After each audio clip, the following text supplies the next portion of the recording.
रामपुर के जंगल में टुनटुनी चिड़िया अपनी माँ सुंदरी कौवी के साथ रहती थी। सुंदरी कौवी पक्षियों के घरों में काम करती थी और उससे जो पैसे मिलते उससे वो अपना घर का खर्च चलाती थी। राखी का त्योहार आने पर वो राखी बनाकर बेचा करती थी, जिससे उससे कुछ ऊपरी कमाई हो जाती थी। माँ, तुम्हारी तबीयत ठीक नहीं है, फिर भी तुम राखियाँ बना रही हो। क्या करूँ बेटा, रक्षाबंधन नजदीक है और मैं बीमार पड़ गई।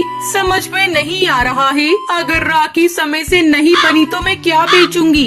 तुम दवा खाकर आराम करो माँ, मैं राखियाँ बनाती हूँ। तू क्या क्या करेगी बेटा, तेरे ऊपर तो मैं बोझ बन गई हूँ। ऊपर से तेरी परीक्षा भी करीब है, तू ठीक से पढ़ भी नहीं पाती। बस माँ, तुम्हें यही एक कमी है, बहुत ज्यादा सोचती हो। अब मैं आपकी एक बात नहीं सुनूंगी। चलो उठो और चुपचाप दवा खा लो और आराम करो। अच्छा मेरी माँ, खा लूंगी। टुनटुनी अपनी माँ को दवा देकर सुला देती है और खुद राखी बनाने लगती है। राखी बनाते बनाते वो वहीं सो जाती है। अगले दिन सुबह वो सभी राखियों को लेकर बाजार में बेचने के लिए जाती है।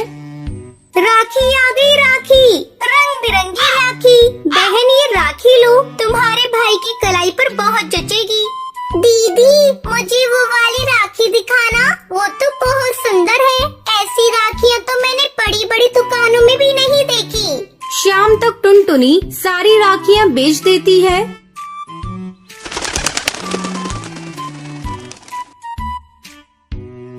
ये देखो माँ, मेरी सारी राखियाँ बिक गई और इतने सारे पैसे हैं। अब तुम्हें चिंता करने की कोई जरूरत नहीं। तुम्हारी बेटी इस बार की राखी में तुम्हारा नुकसान होने नहीं देगी। अच्छा, तू बातें बनाना बंद कर और जाकर कुछ खा ले। अपनी सेहत का भी ध्यान रख। टुनटुनी भोजन करके फिर से राखी बनाने में जुट जाती है। अगले दिन जब वो फिर से राखियाँ बेचने जाती है तो देखती है एक दुकान पर पक्षियों की भीड़ लगी है और उस दुकान की मालकिन एक पक्षी को डांट रही है। तुम्हें मैंने राखियों का ऑर्डर दिया था, अब तुम कहती हो कि राखी तैयार नहीं है। 2 दिन बाद रक्षाबंधन है, बताओ मैं अपनी दुकान पर क्या बेचूं? देख रही हो मेरी दुकान का बोर्ड, राखी कॉम्प्लेक्स, और मेरी दुकान पर राखी है ही नहीं। ये देखकर सभी मेरा मजाक उड़ाएंगे और इन सब की जिम्मेदार तुम हो। मैं तुम पर केस कर दूंगी, जेल जाओगी तो पता चलेगा। अरे रे, कब से देख रही हूँ, आप कब से बोली जा रही हैं। इन्हें बोलने का मौका ही नहीं दे रही है। इनकी कोई मजबूरी होगी, तभी तो इन्होंने आपका ऑर्डर पूरा नहीं किया। ये लीजिए मेरी बनाई हुई राखियाँ, आपका ऑर्डर मैं पूरा करूँगी। और बहन, इनकी तरफ से मैं आपसे माफी मांगती हूँ। इस तरह टुनटुनी को एक बड़ा ऑर्डर राखी बनाने का मिल जाता है। 2 दिनों के अंदर ही टुनटुनी वो ऑर्डर पूरा कर देती है। ये लीजिए, मैंने आपका ऑर्डर पूरा कर दिया है। ये लो तुम्हारी राखियों के पैसे। अगर तुम्हारी बनाई हुई राखी को पक्षियों ने पसंद किया तो अगले साल का ऑर्डर मैं तुम्हें ही दूंगी। टुनटुनी बहुत खुश थी क्योंकि उसकी राखियाँ हाथों हाथ बिकने लगी और उसको नया ऑर्डर भी मिल जाता है। टुनटुनी, तुम बुरा ना मानो तो तुमसे एक बात कहना चाहती हूँ। ऐसी कौन सी बात है जिसे आप कहेंगी तो मैं बुरा मान जाऊंगी? पहले आप बोलिए तो। टुनटुनी, तुम दिल की बहुत अच्छी हो, मैं तुम्हें अपनी बहू बनाना चाहती हूँ। अगर तुम्हें एतराज ना हो तो इस रक्षाबंधन पर मैं अपने बेटे का घर बसाना चाहती हूँ। मेरा बेटा एक बड़ी कंपनी में जॉब करता है। ये देखो, ये है मेरे बेटे की फोटो। टुनटुनी फोटो देखकर शर्मा जाती है। तुम इस रिश्ते के लिए तैयार हो? लेकिन माँ जी, शादी के लिए मुझे माँ से आज्ञा लेनी होगी। टुनटुनी घर जाकर सारी बात अपनी माँ को बताती है। सुंदरी कौवी अपनी बेटी का घर बसाने के लिए तैयार हो जाती है। इस तरह टुनटुनी और टुन्नू चिड़िया की शादी हो जाती है। टुनटुनी चिड़िया विदा होकर अपने ससुराल चली जाती है और खुशी खुशी अपने पति के साथ अपनी जिंदगी बिताने लगती है।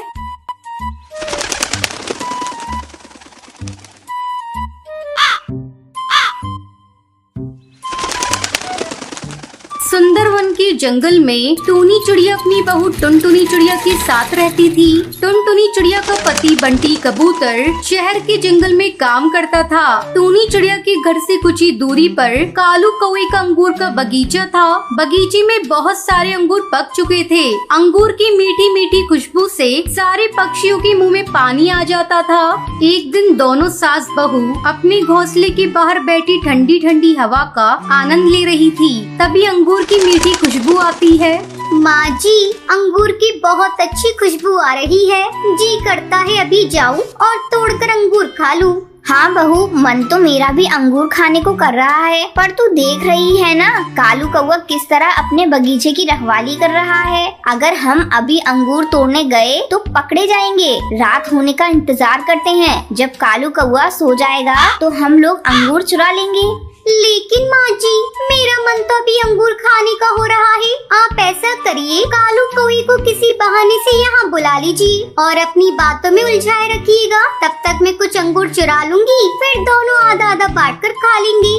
लेकिन बहू, अंगूर चुराते हुए तू पकड़ी गई तो हमारी बहुत बदनामी होगी। आप बेकार में डर रही हैं माँ जी, ऐसा कुछ नहीं होगा। मैं यहाँ से जाऊंगी और आप कालू कौवे को बुलाकर अपनी बातों में उलझाए रखिएगा। तब तक उससे बातें करिएगा जब तक मैं वापस ना आ जाऊँ। टूनी चिड़िया टुनटुनी की बात मान लेती है। टुनटुनी के जाते ही टूनी चिड़िया झूठ मूठ कर चिल्लाने लगती है। अरे अरे अरे, ओ कालू भैया, जल्दी यहाँ आओ। मेरे घोंसले में एक सांप घुस आया है, जरा उसे निकाल दो। टूनी चिड़िया की चिल्लाने की आवाज सुनकर कालू कौवा अपनी बगीचे की रखवाली छोड़कर वहाँ आता है। क्या हुआ टूनी भाभी, कहाँ है सांप? मैं अभी उसे निकालता हूँ। हाँ कालू भाई, जल्दी आइए। ये देखिए, इस पलंग के नीचे सांप घुस आया है। कालू कौवा सांप को इधर उधर ढूंढने लगता है। उधर टुनटुनी चिड़िया आराम से बहुत सारे अंगूर चुरा लेती है। काफी ढूंढने के बाद भी जब सांप नहीं मिलता, तब कालू कौवा वहाँ से जाने लगता है। भाभी, लगता है मेरे आने के डर से सांप भाग गया। अगर फिर से कहीं दिखाई दे तो मुझे बुला लेना। अब मैं अपने बगीचे की रखवाली करने जा रहा हूँ, नहीं तो मेरे अंगूर को जंगल के पक्षी चुरा लेंगे। ऐसा कहकर कालू कौवा वहाँ से चला जाता है। उसके जाने के बाद टुनटुनी चिड़िया पके पके अंगूर को लेकर घर पहुँच जाती है। ये लीजिए माँ जी, पके पके रसीले अंगूर। जी भरकर दोनों सास बहू मिलकर अंगूर खाने लगती है। बहू, आज तो अंगूर खाकर मजा ही आ गया। इस तरह दिन गुजरने लगते हैं। टुनटुनी चिड़िया रोज अंगूर चुरा कर लाती और दोनों सास बहू मिलकर मजे से खाती।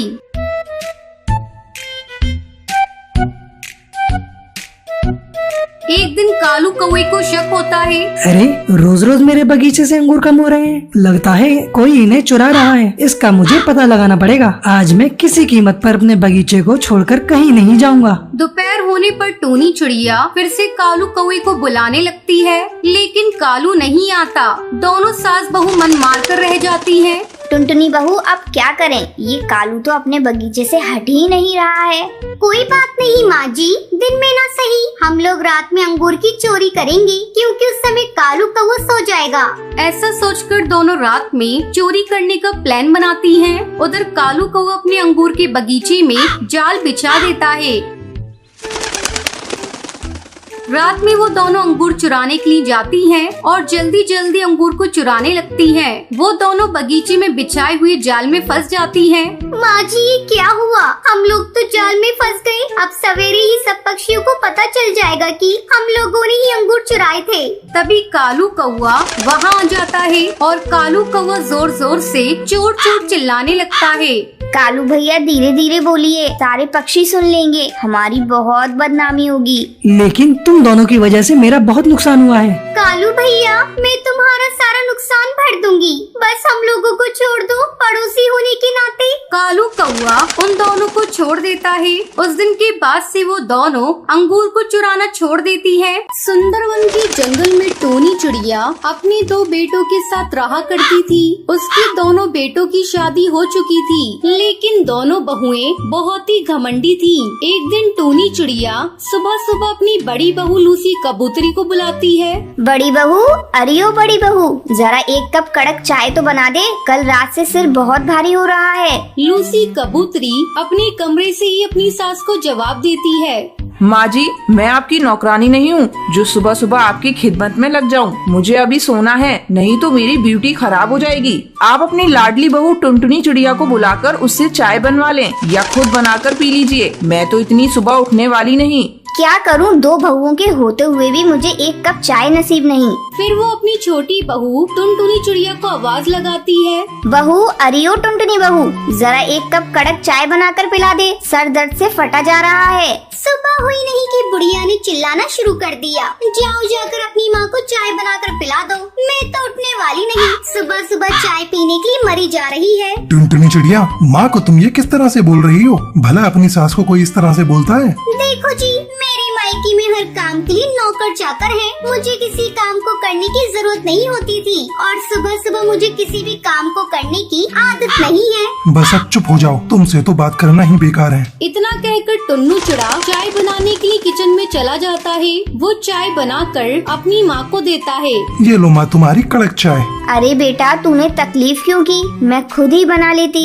इतना कहकर टोनी चिड़िया चाय पीने लगती है। इस तरह कई दिन गुजर जाते हैं। एक दिन जंगल में साड़ियों की सेल लगी थी। एक शाम टुनटुनी चिड़िया की सहेली हरी तोती का फोन आता है। अरे डार्लिंग, तुम्हें पता है जंगल में साड़ियों की सेल लगी है। महंगी महंगी साड़ियाँ बहुत सस्ते में मिल रही है। चल चल कर दोनों शॉपिंग करते हैं। ठीक है, तू मेरे घर आ जा, दोनों साथ चलते हैं। टुनटुनी चिड़िया फोन रख कर अपनी सास के पास जाती है। माँ जी, मुझे 10,000 रुपए चाहिए। इतने रुपए का तू क्या करेगी बहू? आपको इससे क्या मतलब कि मैं इन रुपयों का क्या करूँगी? मुझे तो बस 10,000 रुपए चाहिए। लेकिन बहू, अभी तो मेरे पास इतने रुपए नहीं है। ये ले, मेरे पास 2,000 रुपए हैं, तू इसे ही ले ले।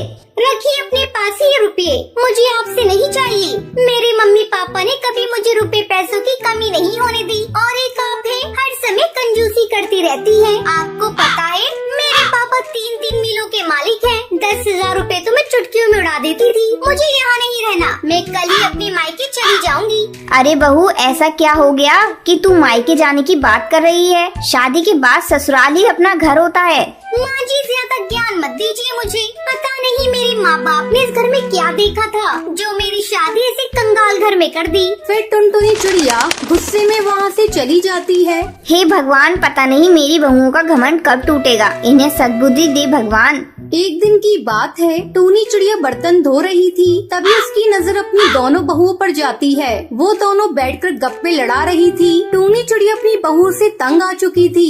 एक दिन टूनी चिड़िया अपनी दोनों बहुओं को बुलाती है और उनसे कहती है, बहू, ये लो घर की चाबी। आज से इस घर की जिम्मेदारी तुम दोनों के ऊपर है। मैं वृद्ध आश्रम जा रही हूँ। टूनी चिड़िया की बातें सुनकर दोनों बहुएं हैरान हो जाती हैं। माँ जी, आप ये क्या कह रही हैं? आप क्यों वृद्ध आश्रम पर जा रही हैं? बहू, अब इस घर में मेरा क्या काम? मैं बूढ़ी हो चुकी हूँ। तुम लोग नए जमाने की हो, अपने हिसाब से घर चलाना। टूनी चिड़िया की बात सुनकर दोनों बहुएं दुखी हो जाती हैं। तभी टुनटुनी चिड़िया कहती है, नहीं माँ जी, हम दोनों आपको जाने नहीं देंगे। हमें अपनी गलती का एहसास हो गया है। अब हम कभी घमंड नहीं करेंगे। आप इस घर की बड़ी है माँ जी, आप ही अच्छे से घर चला सकती हैं। हमें माफ कर दीजिए। अपनी बहू को इस तरह रोते देखकर टूनी चिड़िया की आंखों से भी आंसू बहने लगते हैं। वो वृद्ध आश्रम जाने का ख्याल छोड़ देती है। फिर पूरा परिवार मिलजुल कर खुशी खुशी रहने लगता है। एक घने जंगल में टूनी चिड़िया अपनी बहू टुनटुनी चिड़िया और अपने बेटे बंटी कबूतर के साथ रहती थी। बंटी कबूतर एक बहुत बड़े सेठ के यहाँ काम करता था। उसकी आमदनी बहुत अच्छी थी, जिसके चलते घर में किसी चीज की कमी नहीं थी। एक दिन बंटी कबूतर अपने ऑफिस जा रहा था, तभी एक बाज उस पर हमला कर देता है। इस हमले में बंटी कबूतर घायल हो जाता है और उसके दोनों पैर बेकार हो जाते हैं। अब वो दिन भर घर में पड़ा रहता था। एक दिन वो अपनी माँ से कहता है, माँ, मैं आप लोगों पर बोझ बन गया हूँ। अपाहिज होने से अच्छा था कि मैं मर जाता। आप ऐसा क्यों कह रहे हैं जी? मरे आपके दुश्मन, आप जल्दी ठीक हो जाएंगे। मैं आपका इलाज बड़े से बड़े डॉक्टर से करवाऊंगी। लेकिन टुनटुनी, मेरा इलाज करवाने के लिए तुम इतने सारे पैसे कहाँ से लाओगी? आप पैसों की चिंता मत करिए जी, मैं कैसे भी करके पैसे जुटा लूंगी। चलिए दवा खाकर आप आराम कीजिए। दवा खाकर बंटी कबूतर आराम करने लगता है। इस तरह कुछ दिन गुजर जाते हैं, लेकिन बंटी कबूतर की हालत में कोई सुधार नहीं होता। तब एक दिन टुनटुनी अपनी सास से कहती है, माँ जी, ऐसा कब तक चलेगा? मुझसे बंटी की हालत देखी नहीं जाती। हमें किसी अच्छे डॉक्टर से बंटी का इलाज करवाना चाहिए। बात तो तू सही कह रही है बहू, लेकिन हमारे पास इतने पैसे कहाँ हैं? अब तो घर में राशन भी खत्म हो चला है। मैंने जो थोड़े पैसे बचा कर रखे थे, अब तो वो भी खत्म हो गए। समझ में नहीं आ रहा घर का खर्च कैसे चलेगा। माँ जी, मैं कल काम की तलाश में जाऊंगी, शायद मुझे कोई काम मिल जाए। अगले दिन टुनटुनी काम की तलाश में जाने लगती है। माँ जी, मैं काम ढूंढने जा रही हूँ, आप बंटी का ख्याल रखिएगा। अगर मुझे काम मिल गया तो मैं घर का राशन लेती आऊंगी। ठीक है बहू, तू जा और अपना ध्यान रखना। टुनटुनी कई पक्षियों के पास काम मांगने जाती है, लेकिन कोई उसे काम नहीं देता। अचानक जोरों की बारिश होने लगती है। बारिश से बचने के लिए टुनटुनी एक पेड़ की डाल पर बैठ जाती है और बारिश रुकने का इंतजार करने लगती है। तभी उसे एक चाय की दुकान दिखती है। वो चाय की दुकान कालू कौवे की थी। पक्षी उसकी दुकान पर चाय पी रहे थे। तब टुनटुनी सोचती है, क्यों ना मैं कालू कौवे की दुकान पर जाकर अपने लिए काम मांगूं। ऐसा सोचकर टुनटुनी चिड़िया कालू कौवे की दुकान पर जाती है। कालू भैया, क्या आप अपनी चाय की दुकान पर मुझे काम देंगे? मुझे काम की बहुत जरूरत है। क्या रे पीली चिड़िया, काम करने को तुझे मेरी ही दुकान मिली है? चल भाग यहाँ से। चेहरे से तू मुझे चोर नहीं दिखाई दे रही है। कहीं मेरे कप लेकर भाग गई तो मैं क्या करूँगा? शाम तक टुनटुनी को कोई काम नहीं मिलता। थक हार कर टुनटुनी अपने घर लौट आती है। घर पर टूनी चिड़िया उसकी राह देख रही थी। वो टुनटुनी के आते ही उससे पूछती है, क्या हुआ बहू, तुझे कोई काम मिला या नहीं? बंटी की दवा खत्म हो गई है। मैं सोच रही थी तू पैसे लेकर आएगी तो मैं उसकी दवा ले आऊंगी। अपनी सास की बातें सुनकर टुनटुनी रोने लगती है।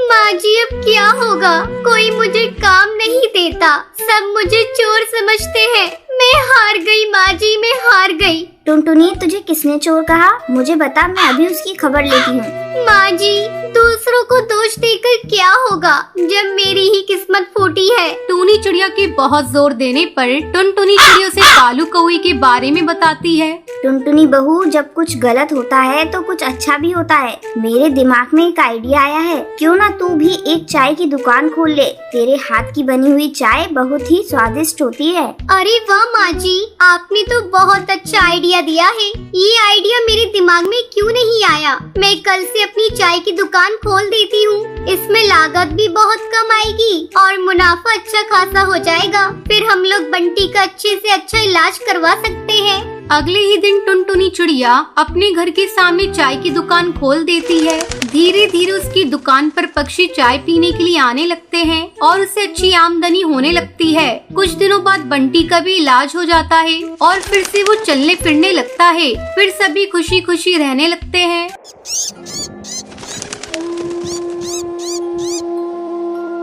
सुंदरवन जंगल में टूनी अपनी सौतेली माँ सुंदरी कौवी के साथ रहती थी। टूनी की माँ की मौत टूनी को जन्म देते समय हो गई थी। तब टूनी के पिता ने उसकी देखभाल करने के लिए सुंदरी कौवी से दूसरी शादी कर ली थी। एक दिन, सुंदरी, मैं काम पर जा रहा हूँ, तुम टूनी की देखभाल करना। ये भी कोई कहने की बात है जी? मैंने आज तक आपको कोई शिकायत का मौका दिया है जो अब दूंगी? आप निश्चिंत होकर जाइए, मैं टूनी की देखभाल बहुत अच्छे से करूँगी। उस समय तक टूनी 2 साल की हो चुकी थी। टूनी के पिता के काम पर जाने के बाद सुंदरी फोन करके अपने आशिक को बुलाती है।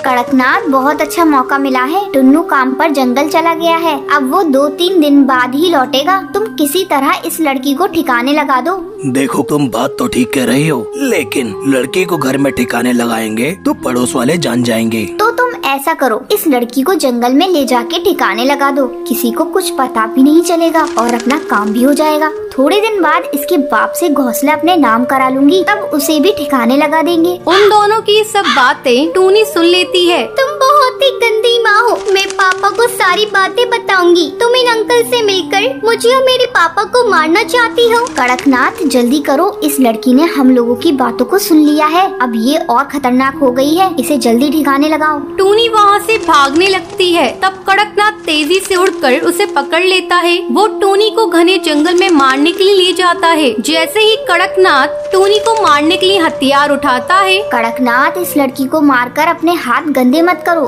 इसे इसी जंगल में छोड़ देते हैं, कोई जंगली जानवर खा जाएगा। वो दोनों टूनी को जंगल में छोड़कर घर चले जाते हैं। पापा देखो, माँ ने मुझे जंगल में छोड़ दिया। मुझे यहाँ बहुत डर लग रहा है। मुझे जल्दी घर ले चलो। तभी वहाँ एक बूढ़ा बाज आता है। वो जब टूनी को रोते हुए देखता है तो उससे पूछता है, बेटा, इस घने जंगल में तुम क्या कर रही हो? किसने तुम्हें यहाँ छोड़ दिया? दादाजी, मुझे यहाँ मेरी सौतेली माँ ने मरने को छोड़ दिया। लेकिन आप कौन है दादाजी? बेटा, मैं भी तुम्हारी तरह दुखियारा हूँ। मुझे भी मेरे बेटे ने जंगल में छोड़ दिया। दादाजी, यहाँ बहुत सारे जानवर हैं। मुझे डर लग रहा है। बेटा, तुम डरो मत, हम लोग एक घर बनाएंगे और उसी में रहेंगे। लेकिन दादाजी, हम लोग घर कैसे बनाएंगे? यहाँ तो लकड़ी है ही नहीं। अरे पगली, हम लोग बांस का घर बनाएंगे। चल बेटा, रात होने से पहले हम लोग घर बनाने के लिए बांस काट कर ले आए। दोनों बांस काट कर इकट्ठा करते हैं। फिर वो बूढ़ा बाज उससे बांस का घर बनाने लगता है। दादाजी, मैं भी आपके साथ बांस का घर बनाने में आपकी मदद करूं? हाँ बेटा, तू भी घर बनाने में मेरी मदद कर। दोनों रात होने से पहले एक बांस का सुंदर सा घर बनाकर तैयार कर लेते हैं और खुशी खुशी उस बांस के घर में रहने लगते हैं।